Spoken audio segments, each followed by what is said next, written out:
Hello বন্ধুরা, good morning. তো সকালেই বাজার নিয়ে বসে পড়েছি। তো জানেনই তো আমাদের এখন নিরামিষ চলছে, তবে হয়েই এসেছে। আজকে ঘাট কামান হয়ে গেল, কালকে শ্রাদ্ধ। তো আমি পরের দিনই ভয়েসটা দিচ্ছি। তো প্রথমে সব সবজিগুলো গুছিয়ে নিলাম কেটে কুটে। তো করব পুঁই শাকের চচ্চড়ি আর ওলের তরকারি, ওল দিয়ে পটল দিয়ে আলু দিয়ে তরকারি। তো পুঁই ডাঁটার মধ্যে দেব মিষ্টি কুমড়ো, আলু, গাঁঠি কচু আর পটল। আর পাতাগুলো আগে আলাদা করে বাটিতে রেখে দিয়েছি। আর এই যে ওলের তরকারি, ছোট ছোট ওল কেটে নিয়েছি। তো চলুন বন্ধুরা, আমার সঙ্গে থাকুন, দেখতে থাকুন ভিডিও। আশা করি আমার ভিডিও আপনাদের ভালো লাগবে। আর নিরামিষ আর ভালো লাগছে না, আর কি বলবো। আর ভাবছি কত তাড়াতাড়ি আমাদের শেষ হবে। তো সোমবারে আমাদের নিয়ম ভঙ্গ, সোমবার দিন আমরা মাছ টাছ খাবো। তো সেদিন তো আমার ওই পিসি শাশুড়ির বাড়িতেই নেমন্তন্ন। তো শ্রাদ্ধর দিনও আমাদের আজকেও নেমন্তন্ন। তো দুদিন ধরে যেই পরিমাণে বৃষ্টি হচ্ছে, কিভাবে যাব বুঝতে পারছি না। তো দেখা যাক কি হয়, কতদূর কি করতে পারি। তো প্রথমে পুঁইডাঁটা চচ্চড়িটা বসাবো। তো ফোড়নে দিয়ে দিলাম কালো জিরে আর শুকনো লঙ্কা, আর কটা কাঁচা লঙ্কাও দিয়েছি, আর কটা গোটা চিড়েও ফোড়নে দিয়ে দিয়েছিলাম। দিয়ে এবার সব সবজিগুলো ছেড়ে ভালো করে ভেজে নেব। ডাঁটাগুলোও দিয়ে দেবো, পুঁই ডাঁটাগুলোও দিয়ে দেবো নাড়িয়ে চাড়িয়ে। তার মধ্যে সে এমন কিছু মশলা দেব না, বা সর্ষে বাটা দিয়েও করব না। একদম সিম্পলভাবে নুন, হলুদ আর জিরের গুঁড়ো দেব।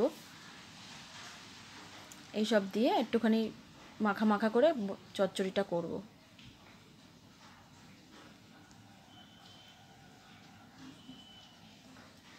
তো বন্ধুরা, একটা কথা বলি, ভীষণ মনটা ভালো নেই। আসলে কাল থেকে আজ সকালের মধ্যে আমার 10টা সাবস্ক্রাইবার কমে গেছে। কেন বুঝতে পারছি না, কারণ আমি সবাইকে সাপোর্ট করি, সবার পাশে থাকি, সবাইকে কমেন্ট করি। কিন্তু যারা তোমরা আমাকে এইভাবে এরকম করলে, আমার ভীষণ মনটা খারাপ হলো। কারণ আমি সবসময় কিন্তু তোমাদের পাশে থাকি। হ্যাঁ, এটা তোমরা সবাই জানো। তো এরকম আনসাবস্ক্রাইব করে কী লাভ তোমরা পাচ্ছ আমি জানি না। তবে হয়তো তোমাদের ভালো লাগছে, এটা কোন জন্য তোমরা করে ফেলছো। আমার ভিডিও যে তোমাদের দেখতেই হবে বা কমেন্ট করতেই হবে তার কোনো মানে নেই। সাবস্ক্রাইব তো আমার এরকম, তো আমারও নিজস্ব পুরাই প্রচুর আছে। আবার প্রতিদিন আমি সবারটাই ভিডিওটা দেখে কমেন্ট করার চেষ্টা করি। অনেকেই বাদ চলে যায়, দিনে 2-3খানা 4খানা, কোনো দিন 8-10টাও বাদ চলে যায়।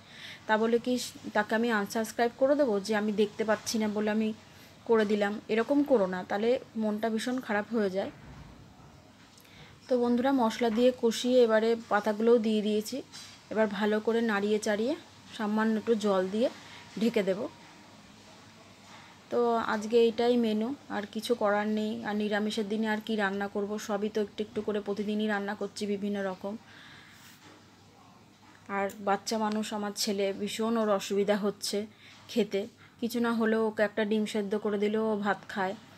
তো ওর খুবই অসুবিধা হচ্ছে। ওকে ওই প্রতিদিনই প্রায় ঢেঁড়স ভাজা নালে বেগুন ভেজে দিচ্ছি, ও ডাল দিয়ে তাই ভাত খাচ্ছে। এসব পুঁই ডাঁটা চচ্চড়ি মচ্চড়ি ও খায় না, তবে ওলের তরকারিটা ও খায়।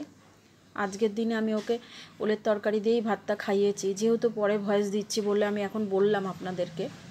আর পুঁই ডাঁটার চচ্চড়িটা ভীষণ ভালো হয়েছিল। রাত্রেবেলা আজকেও প্রায় পরোটা তরকারি করেই খেয়েছি।